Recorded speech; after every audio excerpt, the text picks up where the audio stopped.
satisfaction. Nais namin pagpalain tayo ng Panginoon, we have to do that biblical na pagpalaan. Nakikinig pa po tayo. So, ganun sasabi niya, Louie. Diba? Hindi lang siya attendance, hindi lang siya ng oo lang ng oo para makatuloy tayo ng kasala na ganito. Nasa sa inyo yun kasi ang inyong destinasyon, nasa kamay niyo rin sa decision niyo rin. Kami, parang suggestion lang sa amin, hindi naman namin kayo utusan. Hindi namin tayo pwersahin at obligahin kung ayaw. Tama ba? So, makinig kayo as galangin niyo. Hindi niyo naman kailangang sundin agad. Kayo pa lang magdedesisyon na kung ano ang dapat sa inyo. Okay? So, sabi sa Ephesians chapter 5, mga babae, ang unang sinabi niya, puspusin kayo ng banal na Espiritu Santo, hindi yung Espiritu ng alak. Kung ang Espiritu Santo sa inyo, ang gagawin niya is i-empower ka niya na gagawin mo yung hindi mo kayang gawin at yung ayaw mong gawin. Madalit sabi. Kasi may conviction. Nagpasakot sa asawa mo. O gaya din ng papasakot ng iglesia sa Panginoon Jesus. Right? May order sa kanya. Ikaw naman, Louie, nais ng Panginoon, ikaw talaga ang magiging quote-unquote Panginoon ng hari, ulo ng samahan ninyo. Hindi din ba? So, tapos hindi ka po pwedeng maghari-harian lang kasi may Diyos din na mas mataas. Ang tatay mo na Diyos, hindi na mo ba? Pero dito kasi, sabi sa Bible, and a man shall leave his father and mother and cleave to his wife. Pag sinabi mong iwan mo ng tatay nanay mo, sa emosyon lang yun, mas mahalin mo si Nina kesa sa kay, tatay. Sa tatay, kay nanay. Kasi eto mo mag-iisang dibdib ka. Pero galangin mo pa rin. Kung nais mong pagpalain din. Ganon din sa iyo. Intindihan? Kasi magsisimula kayo na panibagong pamilya. At kung ano man yung mga nangyari doon sa ninuno nyo, sa angkan ninyo or whatever, yun yung sinasabi po natin na kapag nakay Kristo Jesus na, lahat ng sumpa sa pamilya na puputo. Kung tunay, naiintindihan nyo ba? Diba? So, ang pagpapala ng Diyos dadaloy sa inyo kapag kayo ay tunay na identified ng mga anak ng Diyos at maglilingkod sa Panginoon. Alright? Tapos ikaw naman, hindi mo pwedeng i-bossing ka lang kasi siya papasakot sa iyo. Ang sinasabi sa Bible is, mahalin mo siya ganyan sinabi ko, kaya mong ialay ang buhay. So kapag ikaw kasal na sa kanya, hindi na, iba na relasyon mo sa mga barkada mo kasi una na sinudis kasi sa barkada. Iba na rin relasyon mo sa ibang mga babae. Bakit? Siya na yung pinakamaganda na babae sa iyo. Hindi na ba? Hindi ka na magiging modelo kayo. Lalo na ikaw kung manalaki yung babae. No? Na talagang eto, may tako sa Diyos. Marunong kayo manalangin, marunong kayo magpatawad, marunong kayo magbigay, tumulong sa kapwa. At lagi-lagi, Biblia yung naging investment. Ano natutunan natin? At makikita nyo rin ang sarili nyo nandun sa church. Diba? Sa darating na panahon, ang church lang ang i-rapture ng church, ng Panginoon. Gobyerno, mga eskwelahan, mga negosyo, lahat ng ospital, lahat mawawala. Church lang ang merong eternality. Kaya make sure nakasama kayo sa church. Naintindihan. So ngayon, ikaw, tinatanong kita, tutuhanan mo na ba yan? Kasi magiging legal na ito ngayon. Buti naman, sa ngayon hindi pa naman nagiging legal yung adultery sa atin o incest o yung abortion or anything.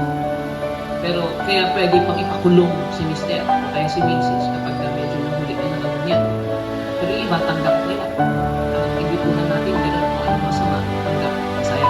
Diba? Pero kung ikaw may takot sa Diyos at ilan na ang tunay na may takot sa Diyos, hindi ka man gano'n ka, sabi natin, sikat dito sa ating buhay sa mundo, pero sigurado naman na magandang sa lahat. Okay, tapos ikaw handa ka na magkasama sa akin. Marami mo na sa mga sa Bible na gagabay din sa akin. Huwag kayong maniwala sa emosyon. Huwag kayong magtiwala sa isip mo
Alright, i-witness po natin sa kanila ngayon ang exchange of rings.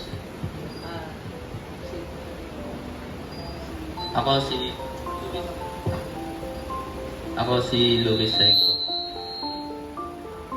Nangangako na magiging tapat bilang asawang lalaki para sa inyo.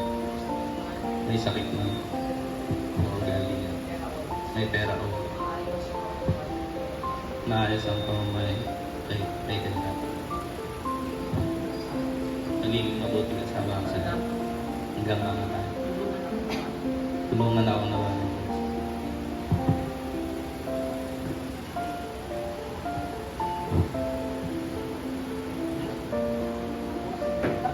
Ako si Nina.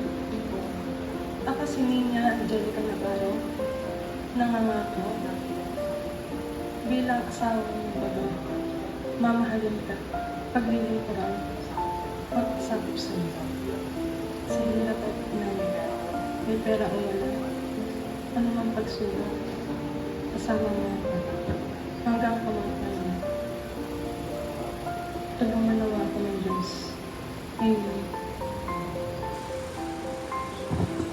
Okay, lahat po ng mga ninang-ninong, siguro samahan niyo na lang. Father, in Jesus' name, bilang pastor ng Evangelist, kinakasal itong dalawa lugar na maging isang dibdib at dinideklara ko na sila ay mag-asawa. Mula ngayon, in Jesus' name, Lord God, hallelujah. Witness ang mga tao, lahat ng mga ninong-nina ng mga magulang, Panginoon, at lahat ng mga bisita, lahat ng mga kamag-anak, mga kaibigan. At siniselyuhan namin ito ng banal na dugo ng Panginoong Jesus. Na sila po ay magsama at kalugdan nawa. At yung dalangin namin na parehong mag-asawang ito maglingkod sa iyo, Lord God, magkilala ko ng lubos at maging magbuting magulang sa kanilang mga anak. Sa pangalan ni Jesus, ito ang dalangin. Amen. Amen. Alright.